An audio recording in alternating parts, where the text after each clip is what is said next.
छोड़ छोड़ अटैची छोड़।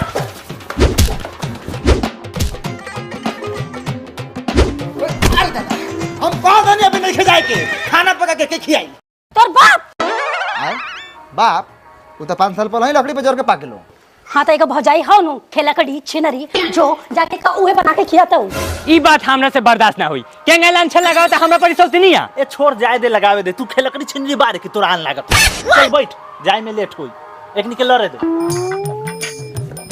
आ कहा नहीं खिलाए के तई के पैसे कौरे से न कमजोर बानी लेकिन प्यारवा कितना करी ले। तोरा ऐसा प्यार पर ना अपना लइकवा से छिड़वा दे। अब तू जेबू तो जा लेकिन तोरा हमरा क्रिया बा तोरा मांगे से नूर के क्रिया बा अगर तू आज चल जेबू तो आज रात के हम मर जाए आ तू भोरे भोरे विधवा हो जेबू। हाँ ए चलबू तो चला रोड पर टेम्पू लगल बानी रास्ता में आरो पैसेंजर उठावे के बा।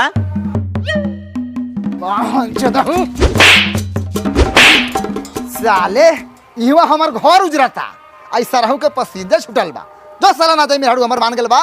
ए चला केने टेबल लगे बड़ा हम बिदवे रहम।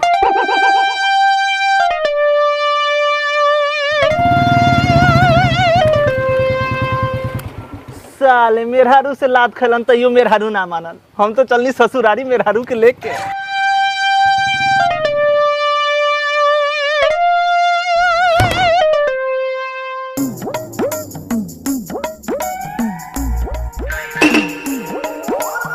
टिकन बाबू आइसक्रीम खेबो? ए सर आइसक्रीम खाए के तो मन बहुत बा लेकिन पैसे नहीं है। अरे आवा हम तोरा खियाइली।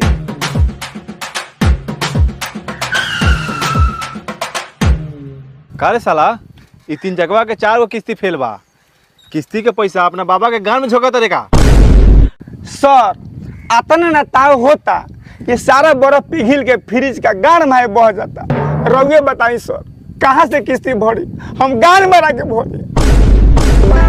ए साला उसे मारे ला कोनो जरूरत नहीं है। चल 500 रुपया निकाल। सर नहीं 400 300 200 100 हम जाने के नहीं साला तू भिखारी के औलाद बारे। चल साला दुगो बर्फ खिया हमनी के चल।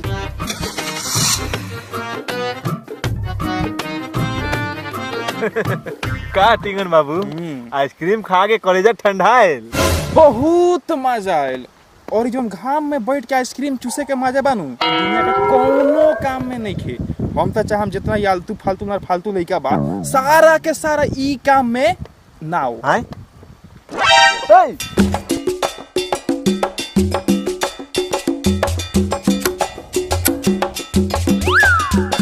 करे BRGO 65676 तोर 7 महीना से गाड़ी के किस्ती फेल बा।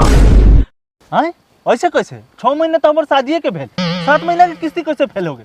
कारे चंपावा तोर बाप गाड़ी किस्ती पे देले हो कारे वो 1 महीना पहले से गीज के। ए सुनी ना ज्यादा हमरा बाबूजी के बारे में लुबुर लुबुर ना बोली ना तो मार थप्पड़ के मुंह फोड़ दे। उ तो जिया जी शादी से 1 महीना पहले आके गाड़ी कसवा के खूब गीजत रह आ हमरो के बैठा के साहमगंज बाजार घुमावत रह वो होटल में। उतर पत्नी ये देवता रघु उतरी गरिया पर से ये 7 महीना किस्ती के पैसा होई वही आए आ गाड़ी ले जाए उतरी।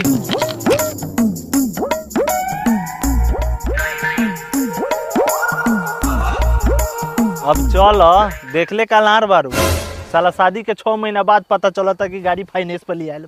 ए सुनी ना अभी हम अपना जिया जी के फोन करम तो 2 मिनट में गाड़ी छोड़वा दिहन 2 मिनट में फोन करी का अभी। ए चुप चुप तोहर जीजा के जूजी तोड़ के ना ओकरा गाने में ठूस दे तोहर जीजो ठंडा जाइए ना तू हो। ए प्लेंडिस कंपनी रउआ चीना तनी हम के है ना के हवा तू फाइनेंसर के सार सही में रउआ हमरा के ना चिनी ले ना ओ सर रउआ चिनी ले हमरा के ना रे तब ठीक बा इज्जत बच गई। ए पत्नी चल घोड़ा के लंड पर बैठ के कूद अच्छा चलो ससुराल बा केनिया बापो भाई बस तोहर घरवा फरवावत। क्या आप लोग फील कर सकते हैं तमिलनाडु प्रीमियम लीग के इलेक्ट्रिक बाइक को जो कि तमिलनाडु को टेक ओवर कर रहा है। द तमिलनाडु प्रीमियम लीग ये सिर्फ एक टूर्नामेंट ही नहीं है, ये वो प्लेटफॉर्म है जहाँ पे लोकल खिलाड़ी अपने सपने को सच बनाते हैं और आप भी इसके पूरे मजे ले सकते हैं। तो ज्वाइन करिए मुझे परी मैच के साथ और अपने लोकल हीरो को परफेक्ट वे में सपोर्ट करिए। अपने क्रिकेट के एक्सपीरियंस को देखिए मत, फील करिए यार, फील। परी मैच पे सिर्फ एक क्लिक और आप सीधा गेम के अंदर। सबसे बेस्ट विनिंग वो भी आपके एक्साइटमेंट के साथ। यहाँ पर है फास्टेस्ट विड्रॉल और आपके पैसे सबसे तेज आपके पास। सिर्फ यही नहीं, द तमिलनाडु प्रीमियर लीग की वजह से परी मैच आपको ऑफर कर रहा है 200% तक का बोनस, अप टू 10,000 सभी न्यू कमर्स के लिए। मतलब डबल द फन, डबल द एक्साइटमेंट। तो गाइस किस बात का वेट कर रहे हो आप? अभी द तमिलनाडु प्रीमियम लीग को ज्वाइन करिए परी मैच के साथ और अपने इस सीजन को यादगार बनाइए। तो गाइस लिंक आपको परी मैच का कमेंट में पिन कर रखा है, वहां जाइए और परी मैच के साथ ज्वाइन हो जाइए।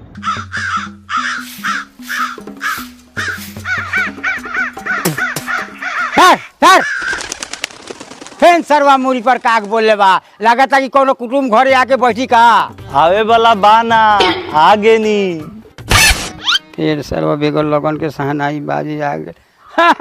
दामाद जी रउआ गोरे गोरे आ गड़िया। ससुर जी गोर लागिले गड़िया, हम अपना ससुर जी के गड़िया में कोच के आवत हनी। है कथी लुबुर लुबुर बोलीले? बाबूजी एतै न हथिन। चुपचाप रह पद्म, न तो मारत मारत तोहर देख खराब कर। बउआ जी रउआ खिसियाल काहे ला बानी? हम रउआ बाप दाखिल न बानी, चली घर में नाश्ता पानी करी। ए लाड़ पपा दो तोहर नाश्ता। हमर गाय लेकिन बाप के रउआ लोगन तो मिल के देनी धोखा, हमरा के बना देनी बोका। अभी बोका बोबी आई, जब ले दहेजुआ गाड़ी आपस ना आई, ई चूता रउआ दूरा पर से कहीं ना जाए। ठीक बा मेहमान, रउआ ये विचार बा तो दुआरा पर बैठी। चल बेटी मुर्गा भात बनल बा, चल। हम आज हमर दिने खराब बा, गाड़ियों हाथ से गेल आ मुर्गो भात हाथ से जाता, लेकिन चैन से तो साले लोगन के खाए ना देम। हमरो बानी दोगला बाप के तेगला औलाद। अरे भाई भैया ना देख सर जीजा लउआ दीदी। अरे साला खाली हाथ आयल हो आ मिठाई। चल तो जीजा के हम वाला पिज्जा खियाओ जा।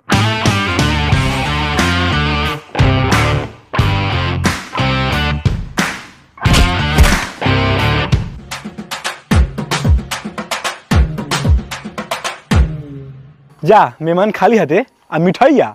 अच्छा छोरू सब रोग खानदानी रस बा। दिया चाबी दिया बुलेट के और 200 रुपया दिया। दिया हो, हमने दोनों भाई चौक पर से रसगुल्ला खा के आए। ए भैयो तू खाइए रसगुल्ला, हम तो खाबो ढोरी मिल्क, वो दूध में बोर के खाए वाला। ढोरी मिल्क को ले साला, डेयरी मिल्क को ले दिया। मेहमान चाबी दिया। जूजी में से चाबी दी। एगो तो दहेज में गाड़ी देता है लोन पे, वो आधा रास्ता में फाइनेंस वाला छीन लेता है, वहां से घाम में पैदल आना पड़ता है, आने के बाद पनामा पति भी नहीं करता है, जूती खाने के लिए लला रहता है सब। बड़ा लड़चत बानी मेहमान, उतना दूर से चलनी हाथ डोलाते सोचबो ना कहीं घर में दुगो लड़ुआ सार बा, कुछ ले ले ती खाएला। साफा मच्छर के झांटे बानी का मेहमान।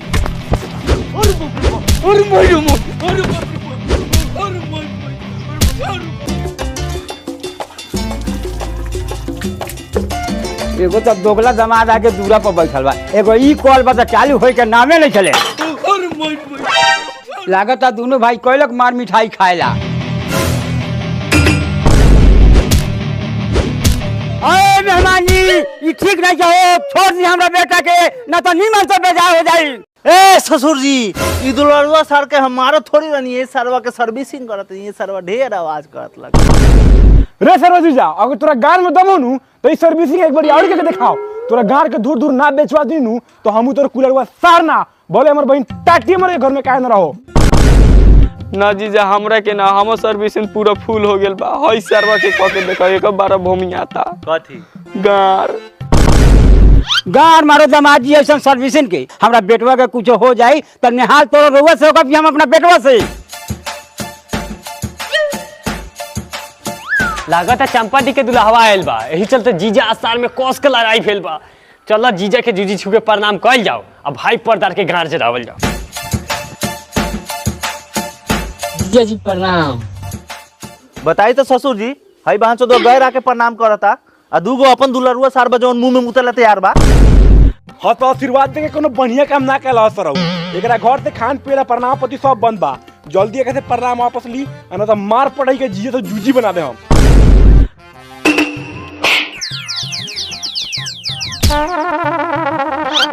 वो सार अब हो गेल ना खुश?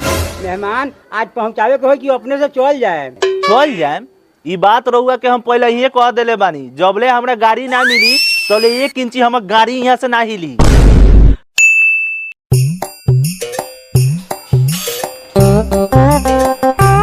दीवार पर जिजवा अकेले बैठल बा, चलो चाना के गाछ पर चढ़ा के अब पटक देवल जाओ। मेहमान रहोगे हमरा के मरनी हनु हमरा तनको बुरा ना लगल, लेकिन सबसे ज्यादा खराब हमरा ई लागल ह कि रउआ ऐसा सुंदर सुशील लड़का के ससुरारी में बोला के आ सुगर से भी ज्यादा दासा करल। लेकिन रउरो एगो बात जान ली, रउरो मर्द के लड़का